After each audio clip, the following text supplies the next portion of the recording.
नमस्कार, मैं हूं नीलू। तो हमास ने एक बड़ा हमला इजराइल पर किया है। हम आपको बता दें कि लगातार इजराइल गजा पट्टी पर हमला करता रहा है। पिछले कुछ दिनों में हमने देखा कि कितने लोग गजा पट्टी में मारे गए, कितने फिलिस्तीनियों ने अपनी जान गंवाई, लेकिन अब इसका जवाब हमास ने दिया है। एक बड़ा अटैक इजराइल पर हमास ने किया है। बातचीत करने के लिए मयंक मेरे साथ जुड़ गए हैं। इजराइल जिस तरह से लगातार हमले कर रहा था गजा पट्टी में, बहुत सारे लोगों ने अपनी जान गंवाई, अब उसका जवाब हमास ने दिया है। देखिए, ये साल का सबसे बड़ा हमला माना जा रहा है जो हमास की तरफ से इजराइल पर किया गया। जो इन्फॉर्मेशंस आ रही हैं उसके मुताबिक ये हमला कल रात को किया गया है, रात के 9 बजे के करीब। और सबसे बड़ी बात यह है कि ये जो रॉकेट्स फायर किए गए, जो हमास की तरफ से पहले भी इस तरह से किया जा रहा था कि बहुत ही कम समय में एक साथ कई रॉकेट्स फायर किए गए, और आधे से ज़्यादा रॉकेट्स बताया जा रहा है कि वो इजराइल में सटीक ठिकानों पे जहां टारगेट किए गए थे वहां पे गिरे हैं। इजराइल का defence system, air defence system एक बार फिर बुरी तरह से फेल हुआ है। आयरन डोम सिस्टम इन रॉकेट्स को, मिसाइल्स को नहीं रोक पाया। ये खुद इजराइल की तरफ से क्लेम किया गया है कि कई जगह पे जो है वो ये रॉकेट्स गिरे हैं और जिससे बड़ी तबाही भी हुई है। सोशल मीडिया में इसकी तस्वीरें सामने आनी शुरू हो गई हैं। देखिए, इजराइल पे जब भी अटैक होता है तो जल्दी तस्वीरें बाहर नहीं आती, लेकिन सोशल मीडिया पे इस हमलों की तस्वीरें सामने आने लगी हैं और कई रॉकेट्स तो अपार्टमेंट से टकराते हुए भी दिखाई दिए हैं कि जो रॉकेट्स थे वो किसी अपार्टमेंट से टकरा रहे हैं या किसी पर्टिकुलर बिल्डिंग पे गिर रहे हैं। हुआ है, बड़े नुकसान की खबर आई है इजराइल से, और इजराइल ने भी ये बात मानी है कि ये हमला हुआ है। और देखिए, गौर करने वाली बात ये, इजराइल के प्रधानमंत्री बेंजामिन नेतन्याहू अमेरिका की यात्रा पर जाने के लिए तेल अवीव में अपने प्लेन में बैठे हुए थे। जिस वक्त ये अटैक हुआ उस समय नेतन्याहू अपने प्लेन में बैठे हुए थे। ऐसे समय में हमास की तरफ से एक साथ कई रॉकेट्स फायर हो जाते हैं और रॉकेट्स मध्य गाजा के इलाके में रॉकेट्स गिरते हैं। उसके बाद जैसी ये खबर आई कि हमास की तरफ से रॉकेट्स फायर हैं और उससे बड़ा नुकसान हुआ इजराइल में, इजराइल के जो डिफेंस मिनिस्टर हैं कार्ड्स, उन्होंने फौरन फोन किया नेतन्याहू को। वो प्लेन में थे और उनको पूरा अपडेट किया गया कि भाई बड़े तौर पे हमास की तरफ से हमला हुआ है। उसके बाद प्लेन में बैठे बैठे नेतन्याहू की तरफ से निर्देश दिए गए कि भाई कैसे रिएक्ट करना है।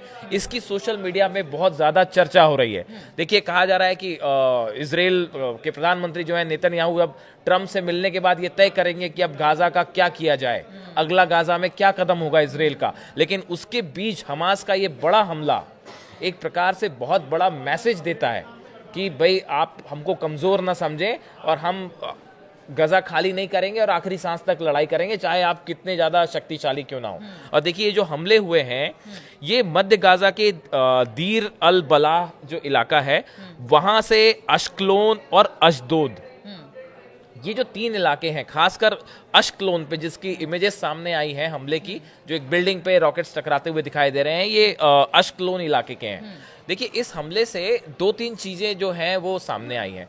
पहली चीज तो ये कि इन रॉकेट्स को लेके ईरान का डिफेंस सिस्टम, खासकर आयरन डोम का फेल होना, ये लगातार इजराइल के साथ ये हो रहा है।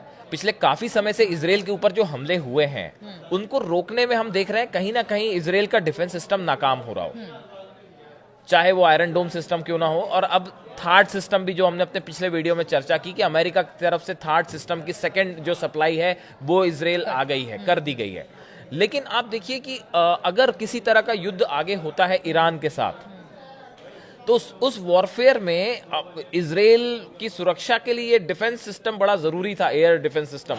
लेकिन अगर वो फेल हो रहा है जैसा बार बार दिख रहा है, तो ये इजराइल के लिए और नेतन्याहू के लिए बड़ा झटका है। ये सिस्टम फेल हो रहा है मयंक, और लेकिन सबसे बड़ी बात ये है कि गजा पट्टी में जिस तरह की तबाही पिछले कुछ दिनों में हमने देखा कि इजराइल की तरफ से की गई, अंदर तक इजरायली सेना घुस गई है। इसके बावजूद भी अगर हमास वहां से वार कर रहा है इजराइल पर, तो ये बड़ी बात है, क्योंकि अब भी उन तक वहां तक नहीं पहुंच पाई है इजरायली सेना। देखिए, अभी परसों की बात है कि हमास के जो प्रवक्ता स्पोक्स पर्सन है उनकी तरफ से एक बयान जारी किया गया। उन्होंने कहा कि देखिए, जिस इलाके में अमेरिकन फोर्सेस हमला कर रही हैं, इन्हीं में से एक इलाकों में वो बंधक भी रखे गए हैं, और अगर आपकी स्ट्राइक में बंधक मारे जाते हैं तो उसके जिम्मेदार आप होंगे।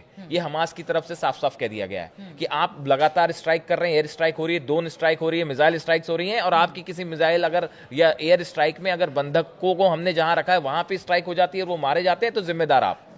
तो देखिए, एक बात तो है कि इजराइल वो बंधक कहाँ है पता लगाने में पूरी तरह से फेल है।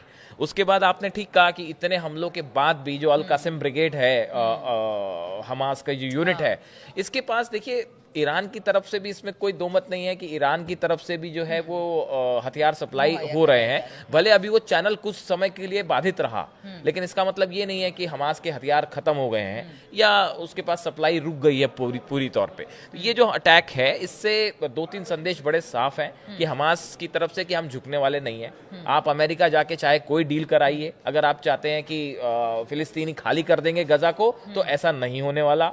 बंधकों को हम तभी छोड़ेंगे जब आप हमसे टॉक्स करेंगे। बिना शर्तों के जो है उनको नहीं छोड़ा जाएगा। और तीसरा, अगर आप हम पे हमला करते हैं, फिलिस्तीनियों को हटाने की कोशिश करते हैं, तो आपको करारा जवाब दिया जाएगा। ये तीन संदेश जो है वो हमास की तरफ से क्लियर है। बिल्कुल, तो हमास ने बड़ी सही टाइमिंग चुनी है। जब नेतन्याहू अमेरिका जाने के लिए निकले थे, उसी वक्त ये बड़ा हमला हमास की तरफ से इजराइल में किया गया।